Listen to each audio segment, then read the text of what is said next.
accommodement des personnes accompagnées d'un animal d'assistance.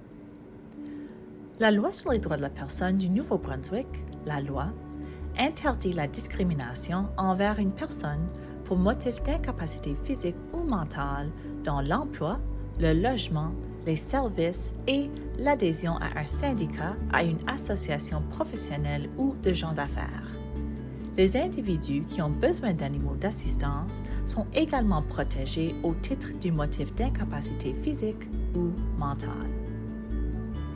Ce que signifie animal d'assistance. Un animal d'assistance est un animal qui a été dressé pour exécuter des tâches précises ou travailler auprès d'une personne ayant une incapacité. Les chiens sont les animaux d'assistance les plus courants, mais d'autres animaux, par exemple les chats, remplissent le même rôle. Les animaux d'assistance peuvent aider des personnes ayant différentes incapacités, y compris, mais pas seulement, anxiété, troubles du déficit de l'attention avec ou sans hyperactivité, TDAH, déficience visuelle, autisme, troubles bipolaires, claustrophobie, dépression, épilepsie, déficience auditive, perte de mobilité, troubles obsessivo-compulsifs, état de stress post-traumatique, ESPT, etc. Au Nouveau-Brunswick, tout animal dressé pour aider une personne ayant une incapacité est considéré comme un animal d'assistance en vertu de la loi et il n'est pas obligatoire d'obtenir une certification professionnelle ni de faire porter des vestes spéciales ou de harnais à ces animaux. De même, les animaux de soutien émotionnel sont protégés en vertu des lois sur les droits de la personne si l'animal fait partie du traitement de l'incapacité d'une personne. Obligation d'accommoder les personnes accompagnées d'un animal d'assistance.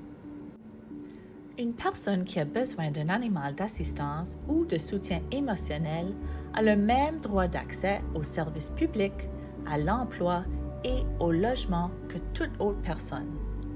La loi oblige les employeurs, les fournisseurs de services et les fournisseurs de logements à accepter votre demande d'accommodement raisonnable.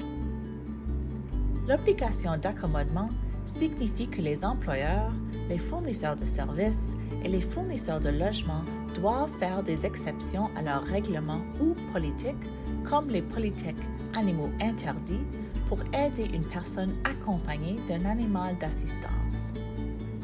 S'il est trop compliqué pour un employeur, un fournisseur de services ou un fournisseur de logement d'accommoder votre animal d'assistance, par exemple pour des raisons de sécurité, il peut alors refuser votre demande d'accommodement. Dans ce cas, on parle de contrainte excessive. Une contrainte excessive dépend des circonstances précises et est déterminée après une évaluation approfondie de chaque situation. Un employeur, un fournisseur de services ou un fournisseur de logement ne peut pas rejeter d'emblée une demande sans avoir d'abord analysé toutes les mesures d'accommodement possibles. Billet médical et animaux d'assistance. Les employeurs, les fournisseurs de services et les fournisseurs de logement ont le droit de demander à vérifier si l'animal est bien un animal d'assistance ou de soutien émotionnel. Pour ce faire, il suffit d'une note d'un médecin ou d'un ou d'une psychologue indiquant que la personne a besoin de l'animal pour des raisons médicales.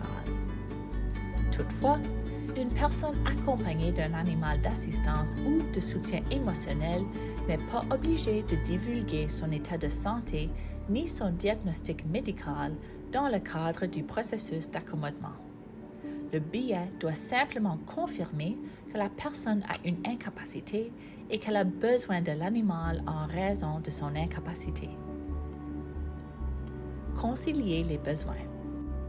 Il peut arriver une situation où un employeur, un fournisseur de services ou un fournisseur de logement doit aussi prendre des mesures d'accommodement à l'endroit de personnes qui ne sont pas en mesure de côtoyer des animaux d'assistance en raison d'une allergie ou d'une phobie.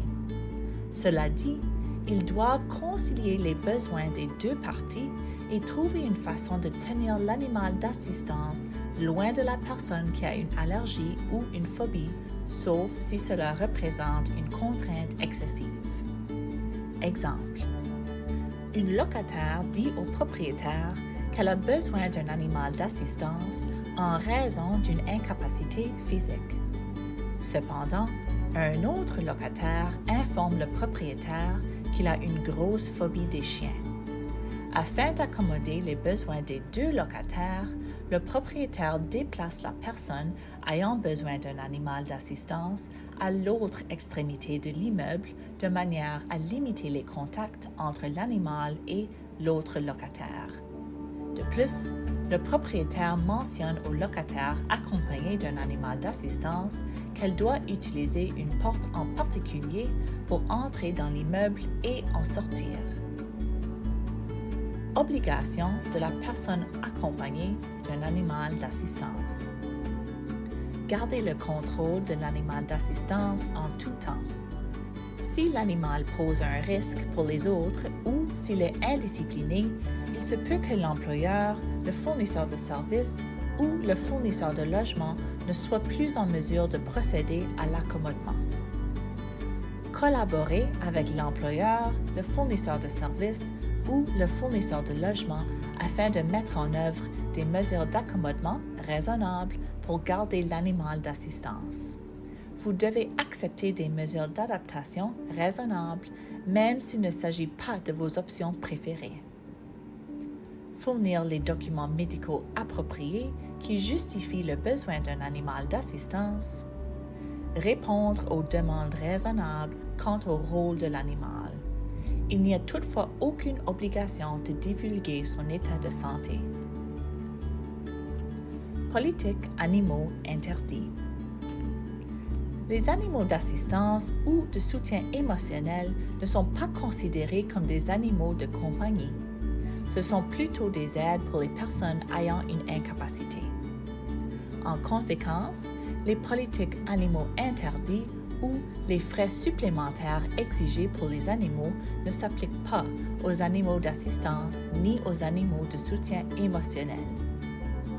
Avez-vous des questions? Communiquez avec la Commission.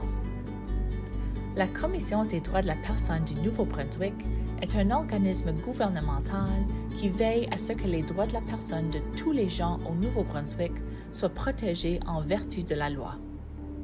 Si vous souhaitez en apprendre davantage sur vos droits et responsabilités concernant votre animal d'assistance, adressez-vous à la Commission. La Commission fournit gratuitement de l'information au sujet de vos droits et peut vous renseigner sur le processus de plainte si vous pensez avoir subi de la discrimination. Pour nous joindre, 506-453-2301 hrc.cdp@gnb.ca www.gnb.ca/hrc-cdp.